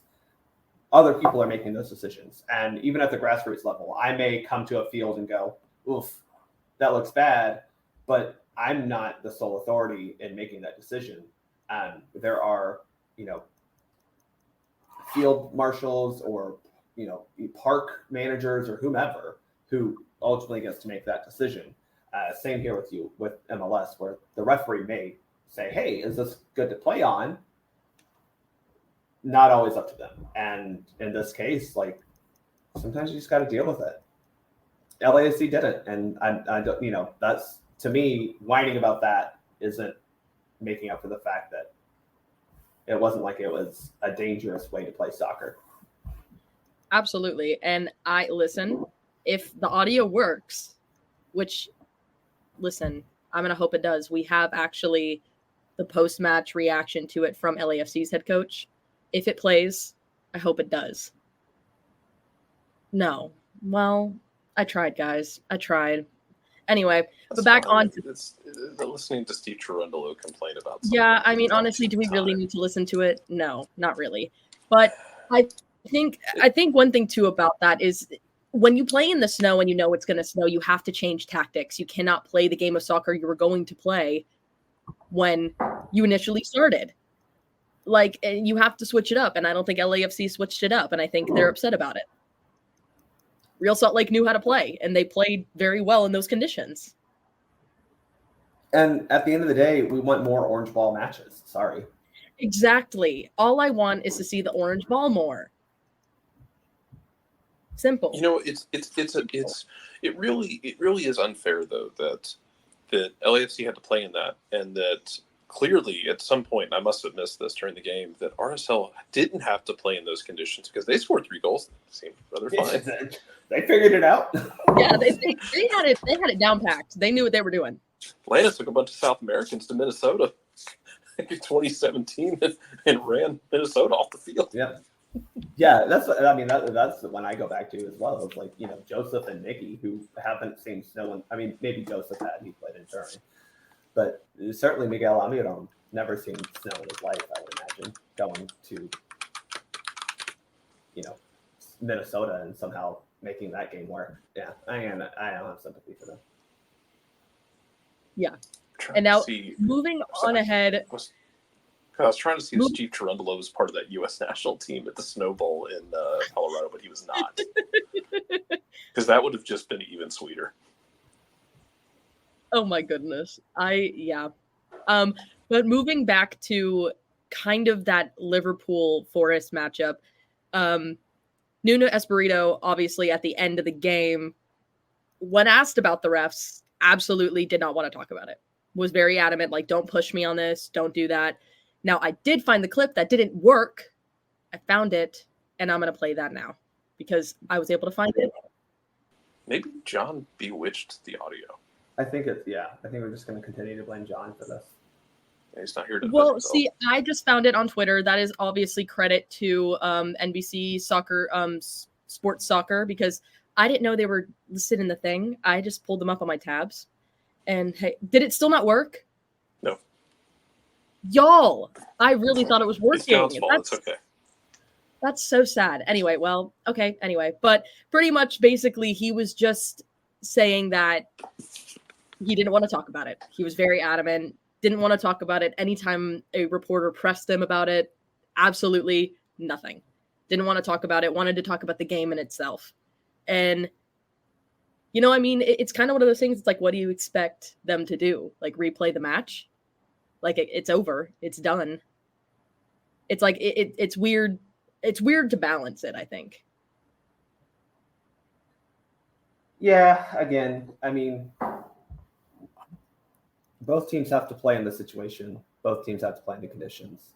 And as long as they're safe, then we're fine. Absolutely. Now more on reffing down here. Oh, boy. Big news. There's 2 more. We're not even to the biggest one of them all yet. This is just some rule changes. IFAB approved concussion law changes and surprise captain armband law that will leave fans baffled. Apparently, there was nothing stated in the rules ever about a captain wearing an armband. It reads, Nope. Each team must have a team captain who wears an identifying armband, which many fans assumed was already in the laws. Mm-hmm. Apparently, it wasn't. No, it was not. Very funny. I read that yesterday, and I was like, yeah. What? No, that's never been in the laws of the game. We identify captains at the coin toss, basically, right? And most of the time for a referee, I don't, because it functionally doesn't matter at the age and level that I'm refereeing. You would denote who your captains are, and you give them the talk of like, all right, gentlemen, all right, ladies, I don't want to hear anything else from the rest of the teammates. It's just you talking to me, and I'll come talk to you and that kind of stuff. But yeah, now they're kind of codifying that you need to have a player having an armband. I don't know how this will affect the youth level, just because even some of the youth teams, like they would have a captain's armband that, by the way, did not ever fit on their arms. They always put them around their shin guards because 12-year-old girls can't fit a captain's armband around their bicep. We'll see how this applies to lower levels, but I do think it's funny that this was never a rule, but we always just assumed it was because people did it. And now I guess it's just better to put it in place. And it does kind of, again, shift some of the importance and the responsibility to the captain. So the point of it is to make them easily identifiable so the referee can talk to them. Hopefully this is a step toward reducing the mass confrontations around referees and ganging up on them and saying, well, you don't have the armband, so you need to go away. So hopefully this is a step toward that. Yeah. And I mean, looking at some of the other rules that were in place for it, one of them, the additional permanent concussion substitutions to be a competition option in accordance to the necessary protocol. And then obviously the team armband is one. Another law introduces players are responsible for the size and suitability of their shin guards. And then these are the 2 that I think are kind of very much what is causing a bit of a discord. Handball offenses that are not deliberate and for which penalties are awarded are to be treated in the same way as other fouls. And then part of the ball must touch or overhang the center of the penalty mark, and encroachment by outfield players will be penalized only if it has an impact.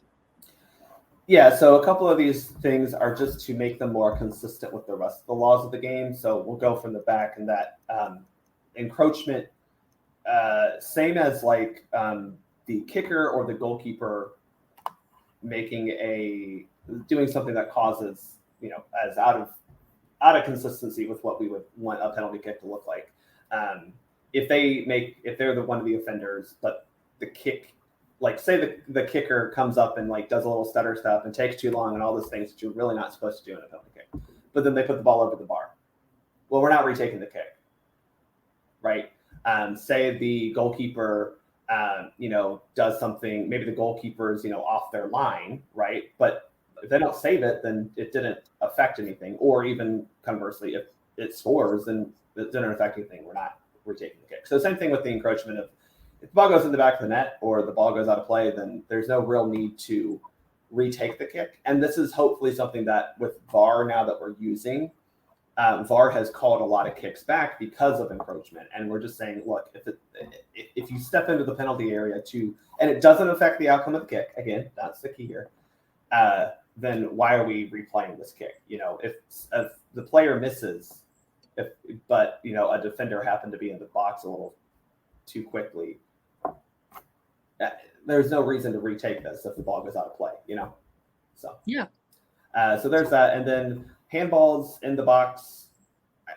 I don't know how I feel about this yet because I feel like it's hard for me to think of a handball. The reason what we've had before, we talked about earlier, is legitimate plays on the ball. If you're making a foul that's in a normal realm of play, not like not a pulling from behind type of foul, but you maybe just make a bad challenge. Similar to what we saw last night with the Carabali's challenge on Alex Morgan. We usually just give those yellow cards because they're fair play. I have a problem with thinking that a handball is fair play, is a legitimate play on the ball at any point in time. But I do understand what they're trying to do here is, again, with VAR, we are adjusting some laws going, well, again, if it's one of those where the ball just happens to hit the arm because the arm is a little outstretched, but it's not a deliberate block. We're not, I think it was Luis Suarez type of, hand clearance on the goal line, then we don't need to, again, penalize the team more than already giving a penalty kick. And I think that's just what we're trying to get to. We're seeing some corrections and some calibrations of the laws of the game to better reflect how we want things to be called with VAR, because VAR was very strict because we can be, and now we're just trying to make sure that even that strictness it still can be applied, but we're not punishing teams for things that are we don't need to punish them for. And this is why you're the expert. This is why we have you come on here and explain all this stuff, because been doing this for looked it up this weekend, 19 years. So it was funny. I had a coach try to, I won't say that I got the call wrong or right, but I was a linesman and I may have called the ball out of play that may not have been. I'm sorry. I'll admit that it happens from time to time. And the coach tried to make a point that, he's been doing this his whole life. And the other coaches who, they're like, oh no, it was in. He's like, we've been doing this our whole lives. And I gave him a stop. And I was like, so have I, coach. I've been playing this game now 30 years. I've been refereeing it for 19. So, the idea that I don't know what I'm doing just because I'm a referee and you're a coach, which, by the way, I've had plenty of coaches who absolutely know nothing about this game but have a certification. I know what I'm doing. So, I've been doing this for a long time, Maddie. Doing it for a little while. We're officially at the I'm old schedule, part of that because, it's a lot. This is why if I ever have any ref concerns or anything, I come to you because you know what you're talking about and I don't. So. It's a lot, and we've been going through a lot of different types of again recalibrations of the laws of the game, and it's weird at the grassroots level or even at any level that doesn't have VAR, because some of these are because of VAR and highest level incidents that for example, we're going through this thing where we're trying to redefine what a deliberate play is and determining offside. And my response to them was, have you watched a 10-year-old play soccer? Because no one knows what's deliberate and what's intentional at that level. Trust me, I remember when I was playing soccer at that level, I couldn't tell you. They don't know. They don't. Some of these things are made, these decisions are made at the highest level, which I get. One thing that I've always loved about IFAB is in soccer is a lot of times you can see the game looks the same from the start of U4 to all the way up to the professional level. We're starting to see some of that because of the technology that's available at the highest levels that just frankly isn't available at high school even. Absolutely. And technology is advancing all over for soccer, and yet I can't play audio out of my computer.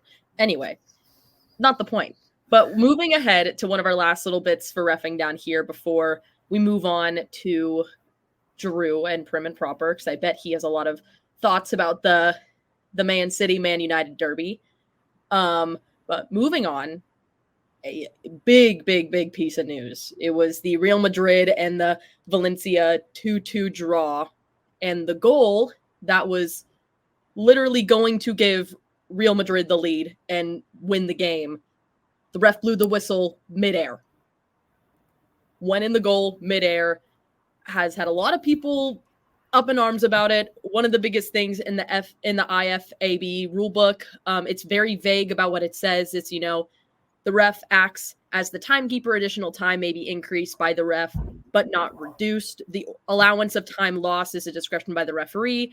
The IFAB law 5.2 adds the referee may not change the restart decision on realizing that that it is incorrect if the referee has signaled the end of the first or second half. And then, yes, Dell is correct. Bellingham did get a red because he proceeded to say a word that if I said it would get us an explicit rating. It's an effing goal, is what he said. So and then let's take a couple of these things first, because you're right. Like, yes, as the official, one of the changes we're seeing in MLS this year, obviously, is the running clock after 45 or 90 is up. That is a new thing to kind of, I think, help fans understand what time is actually left, because it does seem to be this thing that's shrouded in mystery. The referee signals for 7, I think it was. Then there was VAR review. We added 2 more minutes. And before the corner kick was taken, he said basically like, "Hey, this is the last kick of the match." The defensive team headed the ball away. Now, I will say that at that point, the referee thought, "Okay, we're done." He blows his whistle once the ball has been headed. We only need 1 whistle. We do not need to have the 2 or 3 whistles. That is a common misconception. That is just something that referees over time have developed as a great way to signal that the game is over, right? Because 1 whistle is very confusing. 2 to 3, people know, oh, okay, this is what it is. So he blew his whistle, his first whistle after that clearance. Game's over. And in his mind, the game was over. The fact that the game continued to go on because players didn't hear the whistle is irrelevant, unfortunately. And yes, I understand that the referee probably should have allowed this play to play out, just having a little bit better understanding. But at the same time, he said, this is the last kick of the game. The ball was cleared. So he blew his whistle. And I don't really have a whole lot of sympathy for Real Madrid for this, because I that's what he said. That was his decision. I do think that it was a little unfair, not totally, but a little unfair to give Bellingham a red card for it. I don't think that Bellingham was cursing necessarily at the official, and so those are one of those things where, like, you have to, as a referee, hear what they're saying, but then again, he's speaking in English to the referee, who's not an English speaker, I would assume. So also not the referee's fault. He heard a bad word, so Jude got a red card. It was an unfortunate situation. It's not the first time we've seen it, but the referee in this case, I felt, though he should have let the play go on, that's me. He thought the game was done, so he blew his whistle. Yeah.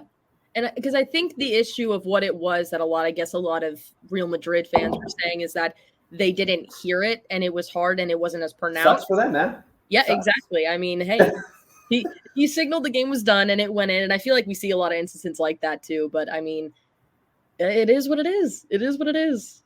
Jarrett, you got anything else? No, it's to the point. Like, it's one of those things. I think we see discretion with officials all the time.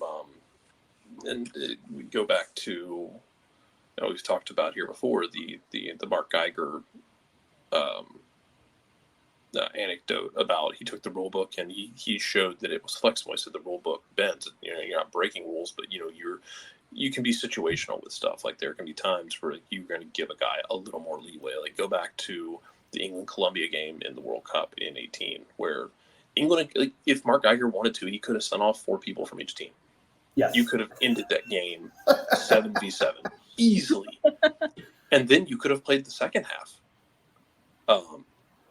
But it's a tricky. I know it's a tricky situation. Like, where you're gonna, because we see that sometimes where the half gets called. And I do wonder if people realize, like, go down the field and watch a match and watch how fast it is, not just how fast people run, how fast a match moves with professionals.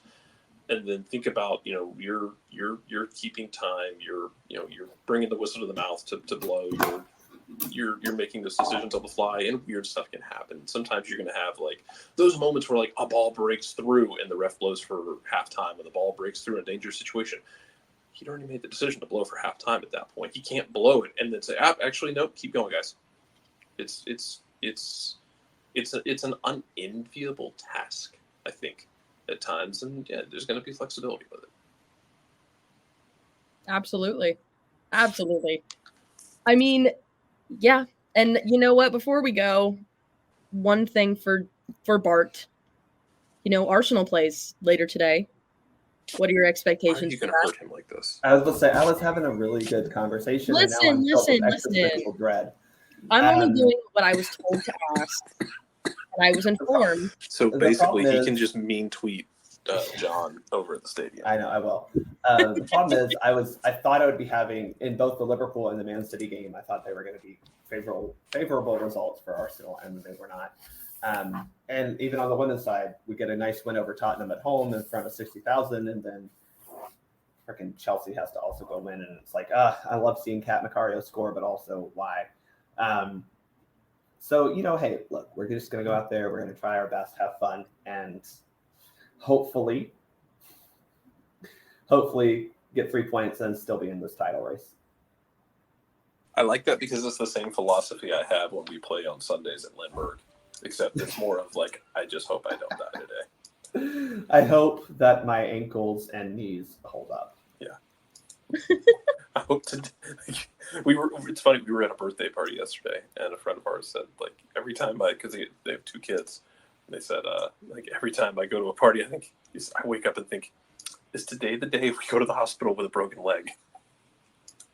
Every time we have a party to go to, and I do wonder that every time I play a match, like, is today the day everything just breaks? Oh my goodness. But, well, first of all, I would like to apologize about my volume level. Didn't realize it was very loud. I apologize for that.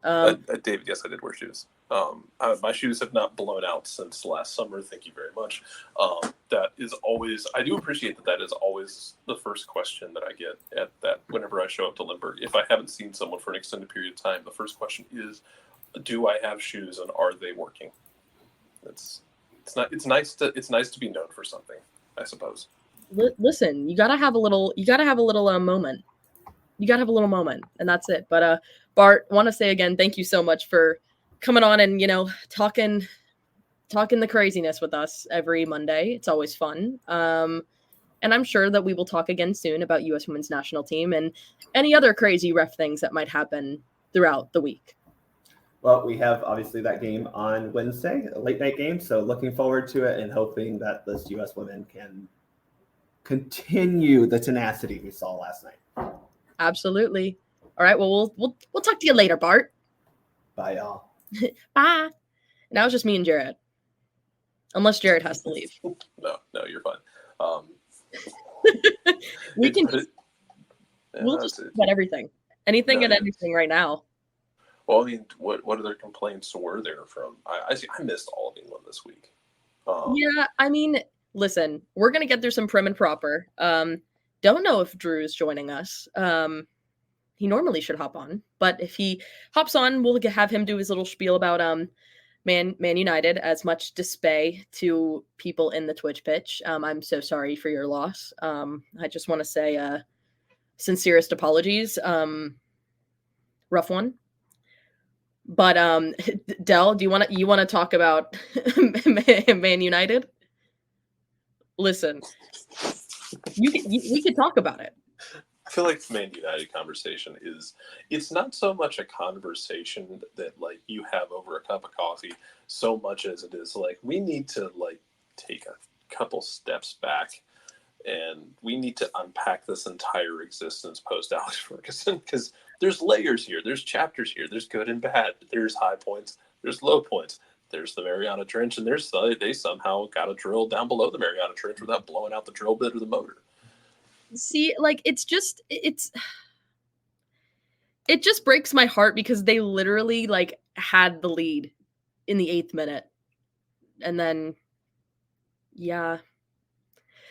chaos ensued, and Man City just came out and said no. Phil Foden really said, I'm going to get a brace and just completely destroy it, and that's what he did because it's Man City, and Man City is, as much as they're not my favorite, they are very good, and it sucks, but hey, it is what it is. But I mean, looking at all the other scores for the weekend, did anything else stick out to you? I can read them off, and we can go through that way if that's the way you prefer. All I know is that Newcastle won against Wolves, so I won. I was very happy with that result, for me at least. I mean, it's one of those things that I don't keep enough track of it. I spend more of my time as a degenerate in Scotland watching both Old Firm teams lose this weekend, which was funny. That was enjoyable because now you have this like awkward situation where Hearts and Midlothian are in third place and are like 13 points off Celtic for second. And if you ever want to see someone get fired in a way that you've never seen them get fired before, have Brendan Rodgers surrender a 13-point lead to Hearts as the split is coming up. Oh no. Yeah. Oh no. Yeah. Not good. Although I will. This is also my annual reminder to everybody to go please enjoy the split because Scotland is the only one who does this correctly. Where at the end of the year they play the entire schedule out minus 10 games. Then they take the standings and they split the standings. 6 teams at the top, 6 teams at the bottom. Yeah. If Jason is somewhere screaming because he hates this. So if you hear screaming out the window, it's Jason. So they split the standings.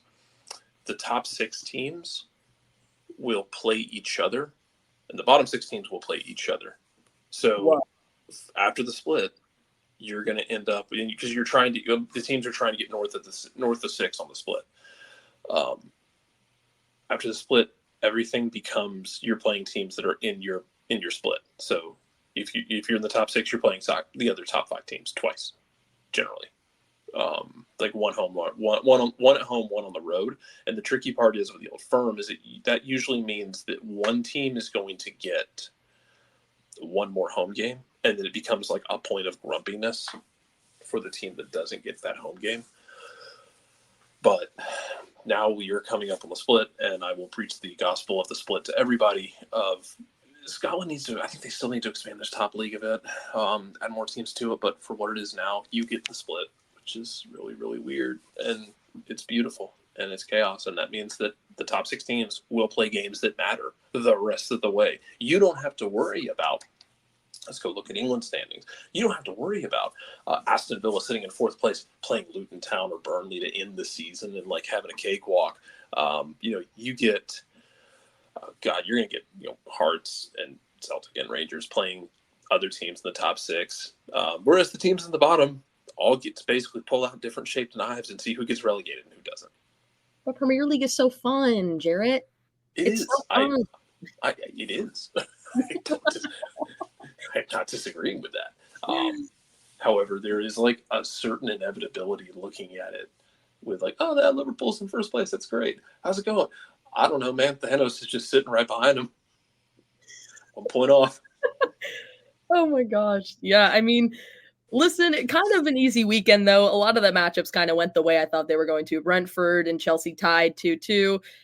West Ham beat Everton 3-1. Fulham beat Brighton 3-0. Newcastle beat Wolves 3-0. Obviously, the Liverpool and Nottingham Forest match, Liverpool won 1-0. We have the Spurs and Crystal Palace. The Spurs won 3-1. And then Aston Villa beat Luton 3-2. Moving on to then Sunday, you had Bournemouth and Burnley. Bournemouth beat Burnley 2-0.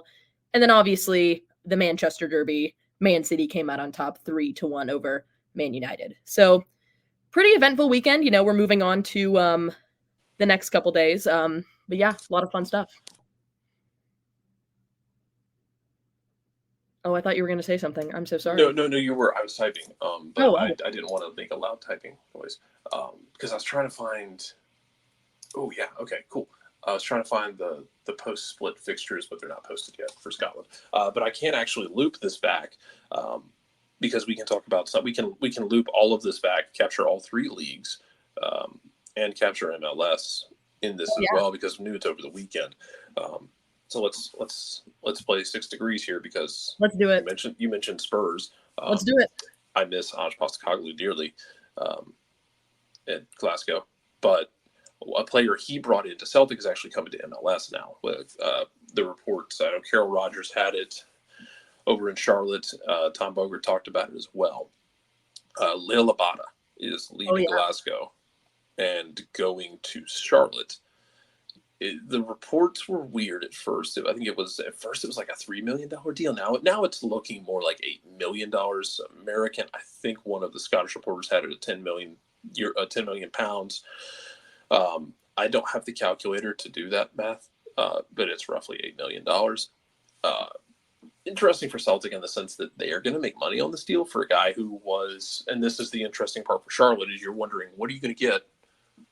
Because he's a player that 2 years ago had double-digit goals and assists, almost did that last year across all competitions. Battled a couple injury bugs, but nothing crippling. But has been very good when he's been on the field. Is a winger who can win 1v1s. Was lethal in Ange Postecoglou's system. Struggled with injuries this year, and then we're not going to dive deep into geopolitics down here, but Abada is Israeli national. Celtic's largest supporters group has a very pro-Palestinian stance, and so Abada was pretty unsettled by things. He was I think he was uncomfortable at the risk of speaking for him. I know he was dealing with some stuff off the field. Brendan Rodgers wasn't getting too deep into it when discussing his absences, I think out of respect for him. But it seems like he wanted to get a move out and just kind of restart things. So now he goes to Charlotte. It's a good pickup for Charlotte in the sense that he's going to be a U22 or a young DP, excuse me, or a U22 signing initiative because he is still 22. So I think he's got one more year of that on him. But very talented winger, very goal dangerous. But we'll have those weird games, though, where he just won't do anything, and then he'll pop up with 2 goals in 10 minutes at the end. Now, if he can convert that to MLS style, that's where it gets interesting. Oh, yeah. But if you're Charlotte, you needed to do something like this because we looked at what happened over the weekend in MLS. Charlotte goes out to Vancouver, plays pretty well. Vancouver's been kind of wonky a bit, I guess. Their manager's still missing because he talked about killing an official in a joking manner, which I hate to tell you doesn't really go off well. Doesn't sell tickets. No, especially with MLS and the officials. Charlotte's got 4 points through 2 games, but they're gonna need more. They're gonna need more firepower, USWNT, and now you're missing. Now you're missing Karl Swiderski, who's over in Italy and actually scored over the weekend as well. They've got to bring in some firepower. Yeah, absolutely. And I mean, I like the signing. I saw it and I was like, that's a good pickup for Charlotte. I think they need something like that on their team because I think also not even looking at just Charlotte as a whole, but looking at the league as a whole, especially in the East, the amount of firepower that each of these teams do have, it's insane.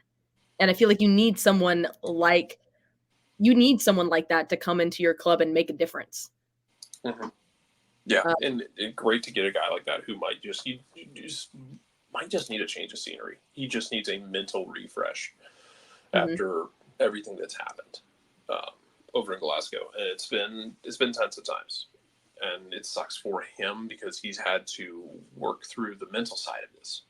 But hopefully, he's able to come over and make some hay for Charlotte, but not too much because we will remain petty towards other Southern teams. Look at you, Nashville, pulling out a weird road draw in Colorado, and Nashville. This is the thing, Maddie. I think they'll be fine. Like when you get Surridge and Hein Mukhtar back, but without him, like it's not even like a plan B. It's like you looked up a plan and like no file was found. No, this whole weekend of MLS was just so weird.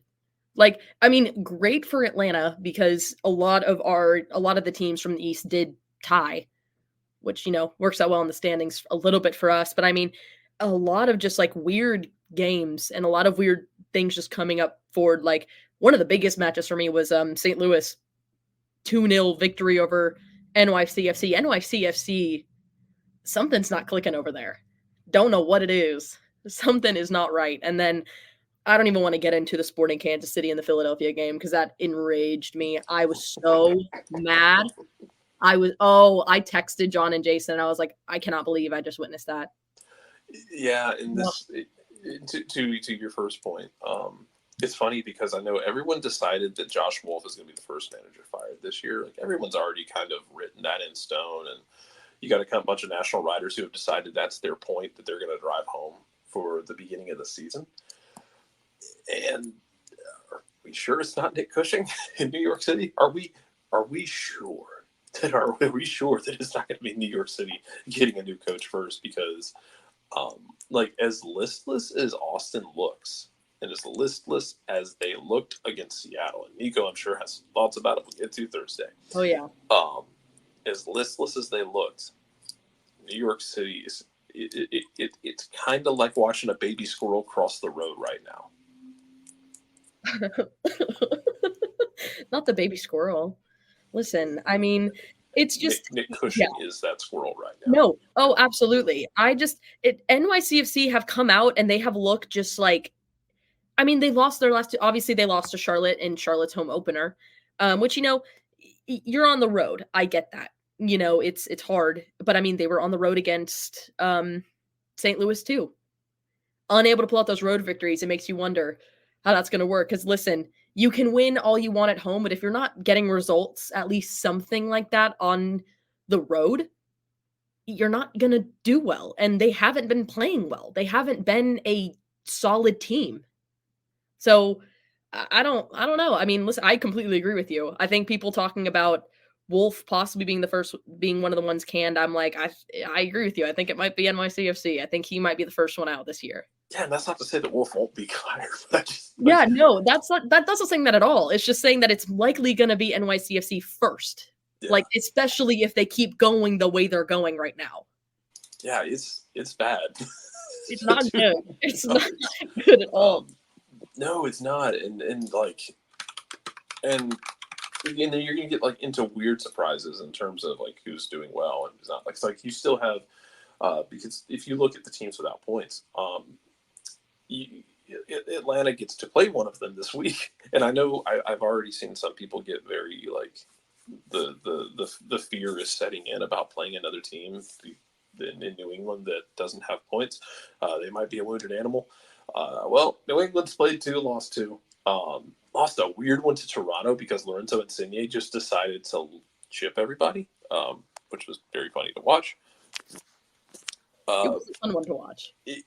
But it's this thing of the fear of playing a wounded animal. Here's the thing, man.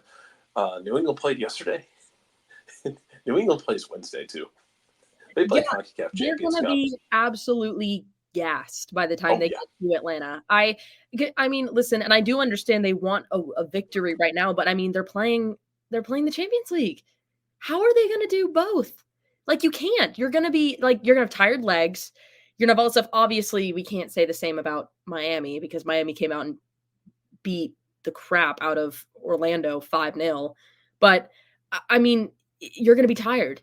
They're going to be tired, and they're going to come from this weekend playing a game against Toronto, then go play the Champions League, then go back and go on the road again. Not again. They played at home against Toronto. Forgive me. Then you have to go on the road to play at the Benz. That's crazy. Not going to be a good fit. No, and if you've ever played FIFA, imagine where you've made your create a player.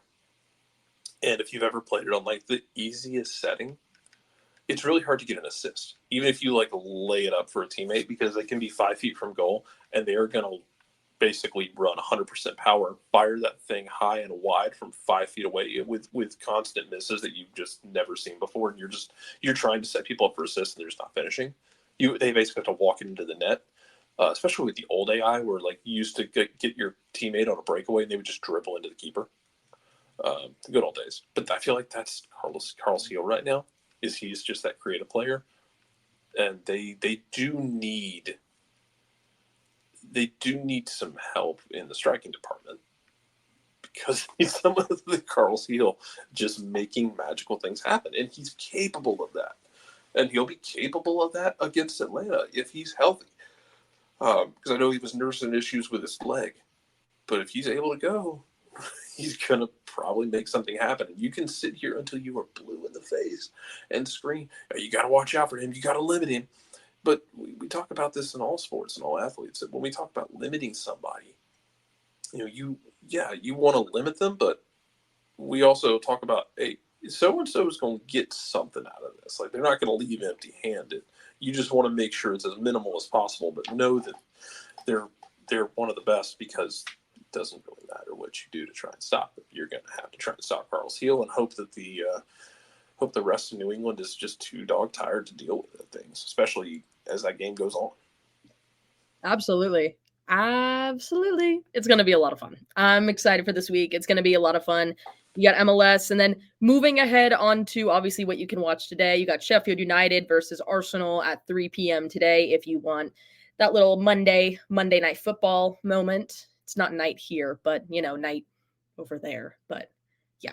Anyway, if you also want to do a Serie A, you have Inter Milan facing off against Girona today at 2:45. So if you want, to have two multi-screens, you can do that as well. A lot of fun talk, a lot of great stuff today. Thank you for bearing with me as I take over the morning show and had to deal with audio issues all morning. Big thank you to oh goodness, I just lost the comment. Y'all, this is why I can't do the morning show, because I lose comments. But thank you for bearing with me in all the technical issues I did have today. Yes, this is what I was looking up. Thank you. I appreciate your support. Been fun. But yeah, I'm hopefully this can be a fun thing that John lets me do if, I know how to use technology correctly. But yeah, thank you guys so much for listening. And it's the end of the show, which I've always wanted to say this. So get ready. This is my moment, guys. I'm so excited. Alrighty, y'all. So it is the end of the show. And you know what that means? That means I get to do this.